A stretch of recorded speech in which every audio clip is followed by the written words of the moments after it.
Let's move on to the news session.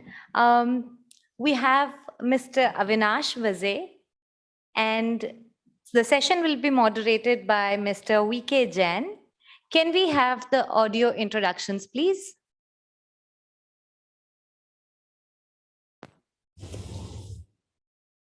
Mr. Avinash Vaze has sailed as radio officer on merchant ships. He joined Plan Approval Center of Indian Register of Shipping in 2012 and is presently working as senior surveyor with the following scope of work: plan approval of GMBSS and integrated navigation system, type approval of radio equipment, navigation equipment, and internal communication systems. Mr. Vaze contributed towards development of IRS guidelines on maritime cyber safety and remotely operated vessels and autonomous surface vessels. He is an ISO 27001 ISMS certified internal auditor.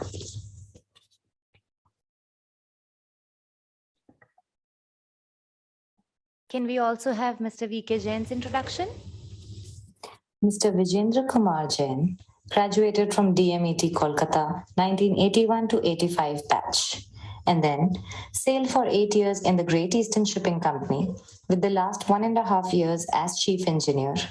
He worked in Lloyd's Register of Shipping as an engineer surveyor for about 3 years. Have been running New Tech Maritime Services in Mumbai for the last 25 years, which is primarily involved in thickness measurement on ships and technical consultancy. Currently, he is the All India President of the Institute of Marine Engineers India, IMEI, since 2021 and is actively involved in the setting up of international chapters of the IMEI, which is a path-breaking initiative on the occasion of India's 75th Independence Year to spread IMEI across the globe and to enable induction of foreign members into the IMEI. He's also been the co-convener of InMarco Innovation 2014 and convener of InMarco 2018. We heartily welcome you, Mr. Vaze.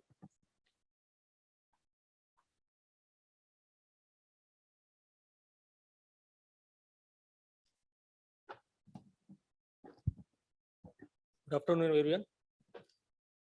So, all the presentations before me were all startups and innovations. So, let me talk something about futuristic communication needs for future maritime vessels. So, just to begin with, onboard integration of various maritime systems like power generation or machinery or navigation, it's very common. So, what we are having data on board, which can be used for other purposes also, but presently the potential of that data is not captured to its full utilization. So this is basic communication setup what we can imagine. All the sensors on the left hand side which are contributing towards the onboard integration. Then you got the onboard server, you have a communication link, and the data is going ashore, and the stakeholders can be ship company, OEM, or shipyards, and the purposes can be navigational support or online or remote maintenance or such services. So this data, what is there with the integrated systems on board, can be used for example, remote monitoring, that is performance monitoring of vessel, or remote maintenance. And the last one is that maritime autonomous surface ships. This is the topic which I'm trying to elaborate as we go ahead in the presentations.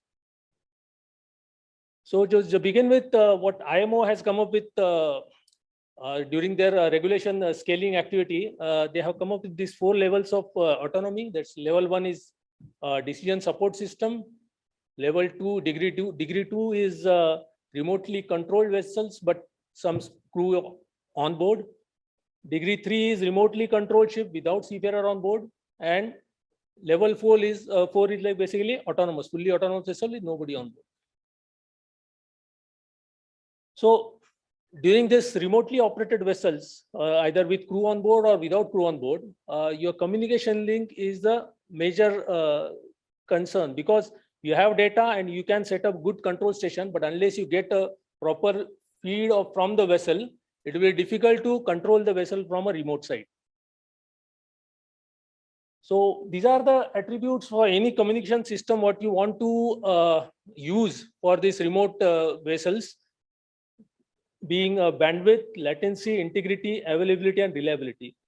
Bandwidth is a most important part, because if you consider remote monitoring for performance or remote maintenance, the bandwidth issue is not that affecting the service. But when you are talking about remote control vessel, the biggest contributor towards the data when you are transmitting for remote control is your radar image, which you need a live radar feed, your EGDIS image, and your CCTV feed for your surrounding awareness. So these three data contributors will affect the bandwidth ability, because they will consume more data. Latency is something time taken from by data to travel from point A to point B, and after taking the decision and taking the necessary action, the time taken from shore center to the ship. So that is another aspect when you're considering the communication feeds. Integrity is basically where the medium is not temperable, like it should not be intruded by other person or institutes. Availability, depending on the vessel's location and vessel type of voyages the vessel is going to undertake, is what we'll look into when leading to availability of the medium. And reliability, that under which circumstances the reliability can be issued, then your decision making will be getting affected. So that is how the reliability is also one of the attribute when you are considering the mediums. So these are the existing possible solutions we have, where UHF and VHF are not so suitable because they lack on the bandwidth and the integrity also low, because it can be jammed by any other site in the vicinity. 4G network, the speed is 4 Mbps, which is just about sufficient, but the coverage area is limited. So you have to consider 4G when you are considering only for coastal voyage, and that is also where the 4G network is available in good strength in the land nearby. And then you have got satellite, but satellite being one part is one expensive medium, and also the speed at present what VSAT are getting you is not that great, and the latency in part of satellite communication is very high. You can see comparing other mediums, because it's if you are using geostationary satellite, it's like almost 280 milliseconds. But when you are talking about low Earth orbiting satellite, it is getting reduced. And depending on satellite, like when we are talking about geostationary satellite, your coverage is limited to between 70 north and 70 south. But nowadays with the Iridium in the market, the coverage of satellite is global, so that range limited criteria is not there for Iridium. And when you are considering any communication link, what are the risk factor when you are considering any remote control vessel out at sea? The first is a complete loss of signal, or second is the intermittent loss of signal. In both cases, you should think when you are designing your system, you should think of some backup, and the backup should be obviously a seamless backup without any hindrance in the decision making. And insufficient bandwidth, to address this issue, what you can do in your software platforms is that you should able to prioritize the packets which are going out of the ship. Basically, if there's a bandwidth issue, obviously what you need the most important is your collision avoidance sensors input. So that can be prioritized in case a bandwidth issue is there, and the remaining data can be linked afterwards when the bandwidth is comes back to normal, so it can sync on the shore platform. So when you're talking about currently 4G, what we are having now, and also in Government of India is now going for 5G auctions, so that service may be coming in force in near future. With 5G, what is happening is for the terrestrial networks, your bandwidth is going to be very good, and all the services what you can think required for remote control will be basically seamless. And with the introduction of light Earth operating satellites, which are going to provide 5G, so that satellite coverage will increase your availability of a signal across the globe, not restricting to the terrestrial networks. And with the use of LEO, that is low Earth orbiting satellite, your latency is going to be very low because the distance covered at the LEO is around 1,000 kilometers, which is much less than what you use for geostationary satellites. And these are faster, that is the bandwidth is better and more secured network. So this is one of the options which can come in near future, what you can say. Now, with this concepts of remote monitoring or remote operation of vessel, Inmarsat has come up with some concept called Inmarsat Orchestra. Basically, it gives you terrestrial 5G, satellite 5G, and the seamless transit from the one platform to another. That application, what will be provided by the service provider, it's like it will be like your mobile. Without your knowledge, actually you are changing towers when you are traveling from point A to point B. So similarly, this Inmarsat Orchestra is what their solution with that, what they are trying to give is the best and the strong signal will be selected by the system available in that area, and that system will be used for the transmitting of data. This is something is always in the news. This Marlin from Elon Musk, but the speed what they claim and what speed now they are facing is not exactly, but I think it is in progress, and eventually it will be available across the world. Presently, what area they have captured is mostly European coast area and Mediterranean North Sea and some part of North America and southern part of Australia. But to have these services available with the desired speed and everything else, I think it will take time. But this is another option if somebody is planning to use this remote control vessels for their operations. And this is a concept which is not yet what you can say materialized fully, but it is basically designed for providing internet to remote places. But this platforms which are used, they can actually use for maritime use also in a selected area. For example, if certain area, for example, JNPT port, if they want to have a remote control operations in that area, and if this platform is hovering around above that area, then this network will be much better than what 5G network is giving you the service. So this is at present, it is still infant stage. ITU has recently agreed upon certain frequencies which can be used by such platforms, and development trials are under progress for this type of services. And these all 5G and internet and what you are talking is not only for the ship operation, it also plays part in a crew welfare, because internet is one of the tool for retaining and making a crew life easier on board the vessel. And also certain apps and certain service providers are giving healthcare and health advices through these platforms using the 5G and satellite services. So this is a not exactly used for operation of the vessel, but it is a crew, since crew is integral part of the vessel. So this service can be used for these such type of services also. But whenever you are talking about this remote control vessels and connectivity ashore, the biggest catch point is your cyber security, because as you are everybody is aware, through ISM we are implementing cyber security. However, such type of remote control vessel, these aspects we have to be very careful when we are planning for such platforms like network architecture. Basically, here you have to have a network architecture in such a way that sections are segregated so as to have any impact due to some unwanted situation can be located at sub network level rather than infecting all the level. Network protection and detection, this nothing you can have a good defined firewall for this, and detection is more important, because unless you know something wrong in the system, you will not able to address it. Data security can be addressed in two ways, like security of data which is at rest, and also the data which is in transit. So this can be transit data, you can have encryption of data so that the transit data is secured, and data at rest, you can have controls of access to the data. In that way, you can ensure the data security. Then data backup and recovery, this is important. In case you have a failure, you can always come back to your last known data level and recover from there.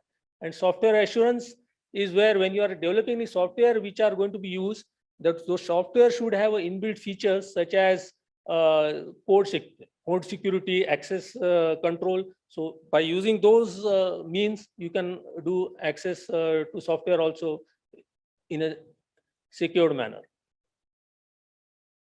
So at IRS, what we are involved with this type of services is that we have guidelines for remotely operated vessels and autonomous surface vessels.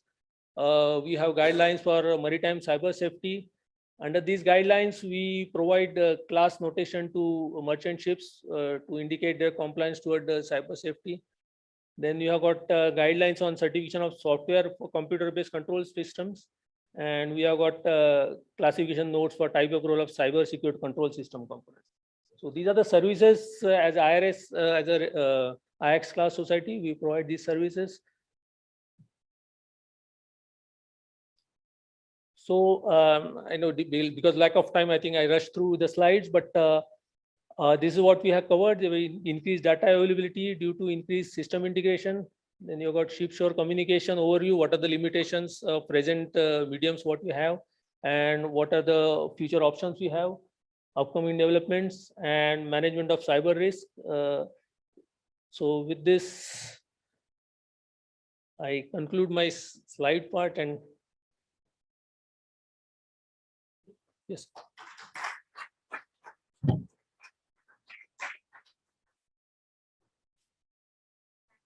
Thank you. Mr. Vaze. May I request Mr. Jain to come and moderate the session? Can we welcome him with a round of applause?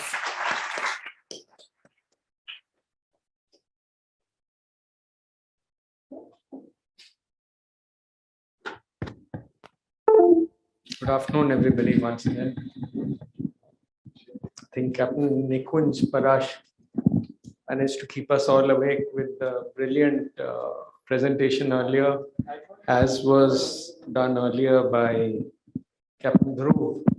I think some great entrepreneurship being shown here in this room today, and definitely TIM is gaining traction and more of interest.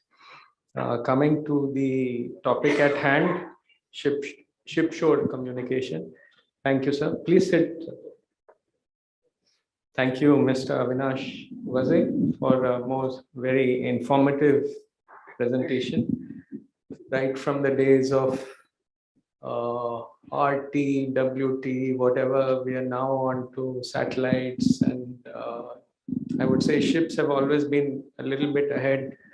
Right from the times, earlier times, walkie-talkies were available and we were using ship-shore communication. I think Mr. Vaze has highlighted a number of things in which way the ship-shore, the communication can be utilized to a great extent. I'd like to ask, open the floor for questions. And even before that, may I ask one question? I have two questions, but let me get to at least one of them. There is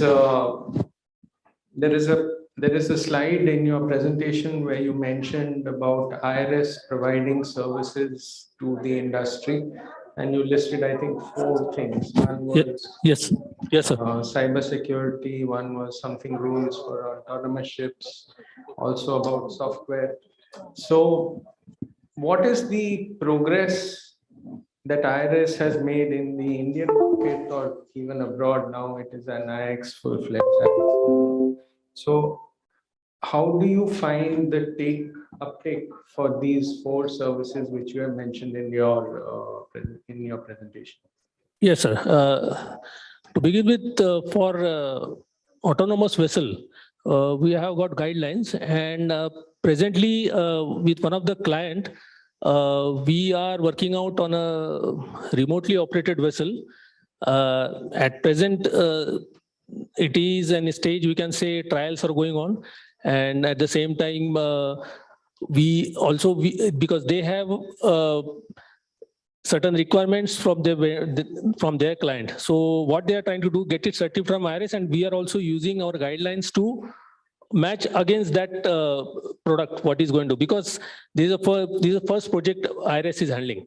So eventually, probably in the near future, we'll finish with the trials and all the documentation, and we should be able to certify that vessel for operation remotely in the near vicinity area, because the range is an issue with them also.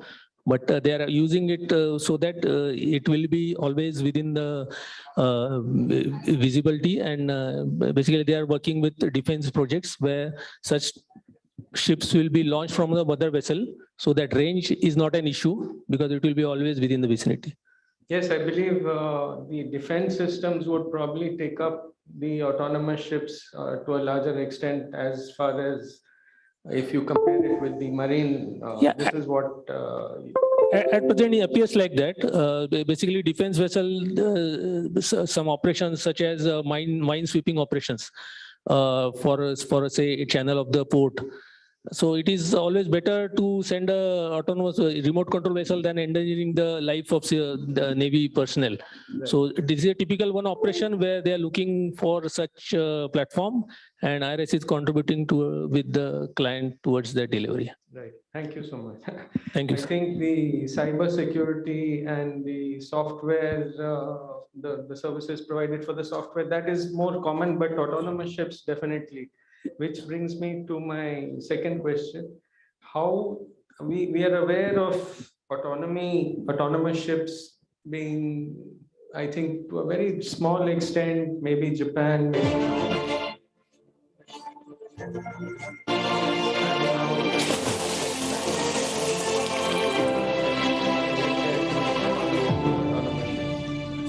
regarding full autonomy at IMO level, last year they have published a paper on regulatory scoping activity, what they have completed.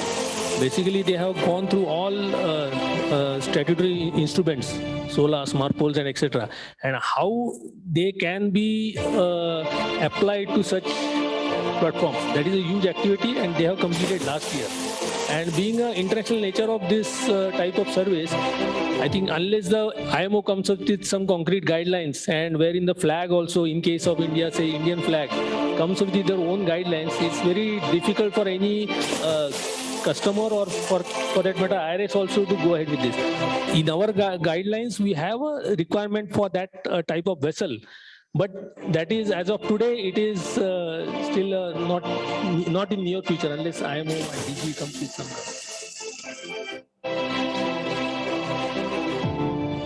Captain Mukherjee had warned me before coming here that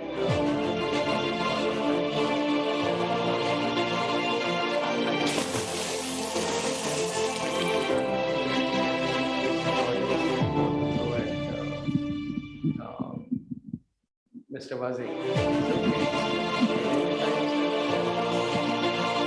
Sunil Sule, Principal, Anglo-Eastern Maritime Academy.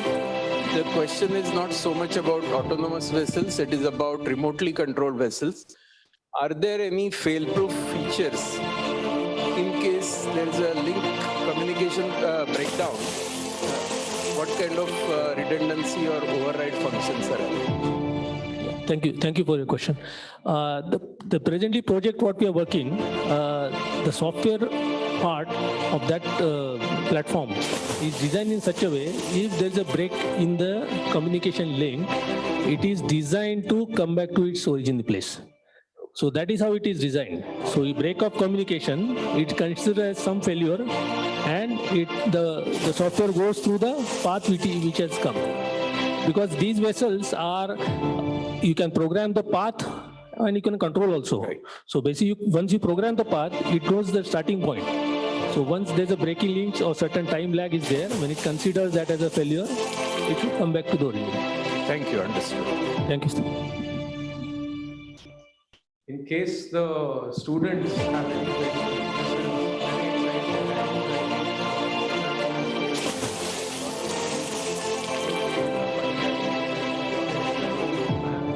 part of, but surely you will be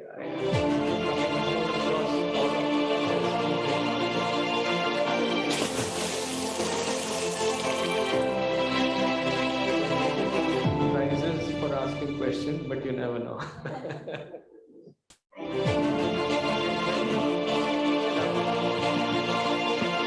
Thank you. So I'm Chirag from Iceland. So just a small question about cybersecurity.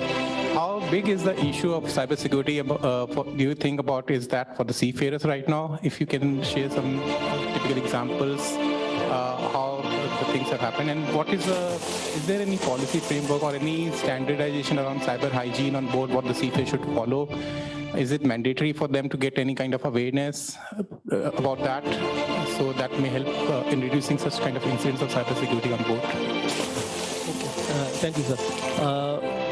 Since we 1st Jan 21, I think, through ISM, every SOLAS vessel has to comply with cybersecurity.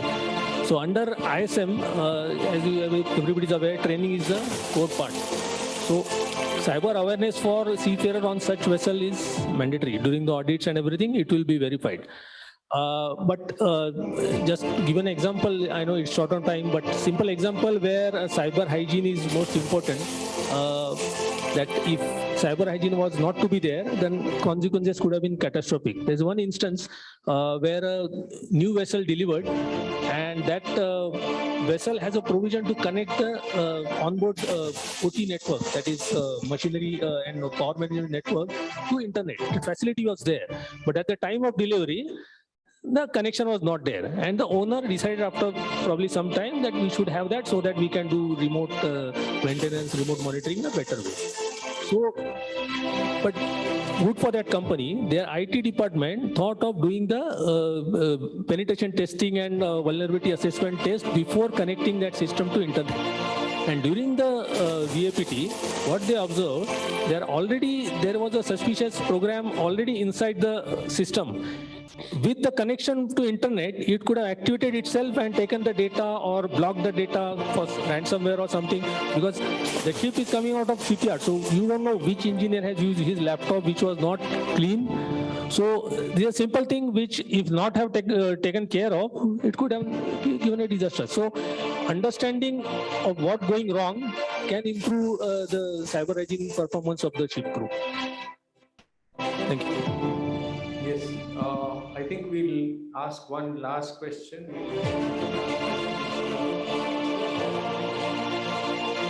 Raise his hand, we'll treat that as the last one. The question I would like to ask at this point of time, why are we talking about autonomous ships? Will it develop some competitive advantage for the operator? After all, merchant shipping is a business endeavor. Whatever research, whatever automation, whatever technological development is sort of envisaged. So this is to develop competitive advantage. Do the industry leaders think that autonomous ships will have a lesser OPEX than the existing ones? If you can throw some light on this. Thank you. It's a very interesting thing, but if I can, whilst I completely support it and we can have a discussion on it, but to be very fair, I'm not sure if Mr. Vaze's presentation was actually promoting autonomous ships. He was talking about the services what IRS is providing, given the fact that autonomous ships are coming into the market. But you can, if you will. What I mean to say, not exactly implementing autonomous ship into the industry, but as a technology, we should be ready for any technological change. It's like many people say, why to send Mangalyaan? We are not going to gain any directly from that. But as a country, we should be ready with the latest technology. If the time comes, absolutely, you should be able to use that technology to your advantage. Not that we are making seafarers jobless or something like that. I'm reminded of a saying by Thomas Alva Edison. He once said that I haven't learned what I wanted to do by trying. Maybe I've failed 10,000 times, but I have learned how not to do a thing 10,000 times. So I think that's what our conference here is all about. It's about technology in the times ahead. And with this, I think one student raised his hand. Did you raise your hand, anybody? Yeah, please identify yourself, please, and then go ahead.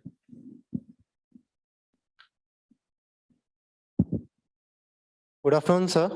Good afternoon. Myself, Avinash Singh from Shipping Corporation of India as a cadet. And good afternoon, all the captains present here. My question is that what will be the future of newly cadets or if the ships are going to be autonomous? No, let me assure you. Let me assure you, by the time probably when you, by the time you become master, you don't think autonomous vessel will be in the JNPT. Please. Yes, please, sir. I am taking this liberty to answer this question because I get fielded this question quite often during my lectures. So the answer to your question, you need not get scared because there's going to be a lot more jobs than what you have the capacity of doing right now. But the skills required will be much different. I'll give you a small example. There was a Maersk tanker, and which was supposed the fourth engineer was supposed to get relieved. And when when the agent came, agent put a carton in front, on the captain's table and said, "This is your reliever, the fourth engineer." So things are changing, and the kind of skills you will require in future, maybe down the line, maybe 25 years down the line, will be much different. So you will be taught that. Don't fear of losing your jobs, but be inspired with the fact that you might have much more jobs than you have right now. Yes. The Industrial Revolution showed us that. So I think that's the answer. Thanks anyway for the brave effort in asking such a relevant question for you, for your this. Thank you very much. I hope, I think we'll. Yes, absolutely. I think. And I think that question was behalf on so many cadets.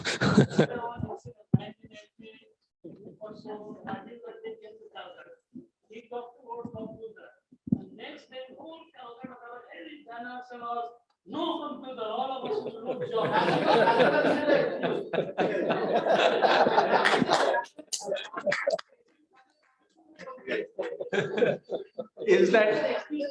Is that an answer from one Calcuttite to another? Thank you so much.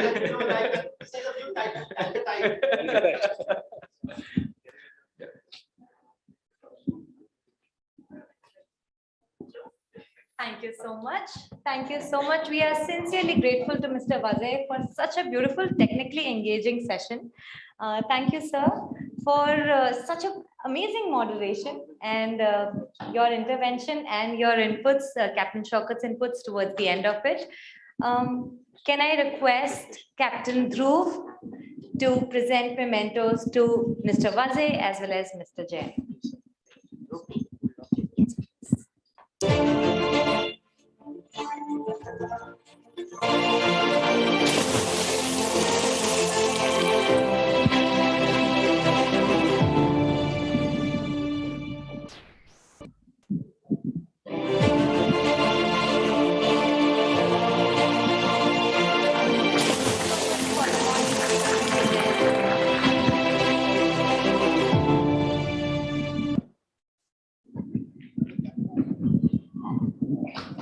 We extend our gratitude, Mr. Vaze, for such an enlightening session.